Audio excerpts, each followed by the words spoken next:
समोर अभिलाषा आपल्या समोर आहे, त्याच्या बाजूला त्या ठिकाणी आर्या ओरियन आपल्या समोर आहे, मागे गीतांजली आपल्या समोर आहे, पेक्षा दुप्पट तिप्पट देतात. नंदनवन आहे. साहेब, सगळ्या बाजूला सेल्फ डेव्हलपमेंटच्या इमारती विकसित होत आहेत. लोकांच्या मनामध्ये आत्मविश्वास निर्माण झाला आहे की महाराष्ट्र सरकार स्वयं पुनर्विकासाला त्या ठिकाणी चालना देत आहे. आणि त्याच्यामुळे साहेब, मी आपलं मनापासून आभार व्यक्त करतो. कष्टकरी कामगार चाकरमानी यांच्या श्रमातनं ही मुंबई उभी राहिली.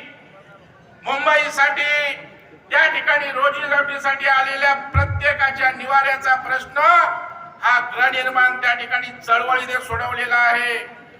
साहेब, या गृहनिर्माणची चळवळीची मुहूर्तमेढ SM तालमाकी यांनी रोवली आणि स्वातंत्र्यपूर्व काळात 1914 साली मुंबईच्या गावदेवी भागात पहिली सारस्वत कोऑपरेटिव्ह हाऊसिंग सोसायटी त्यांच्या पुढाकाराने निर्माण झाली.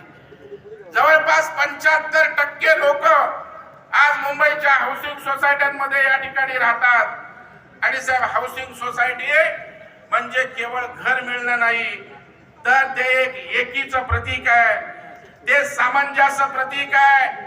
परस्परांना त्या ठिकाणी मदत करण्याची वृत्ती त्या ठिकाणी भावना वृत्तींगत व्हावी, हा संदेश सुद्धा या गृहनिर्माण चळवळीच्या माध्यमातून साहेब या ठिकाणी जातो.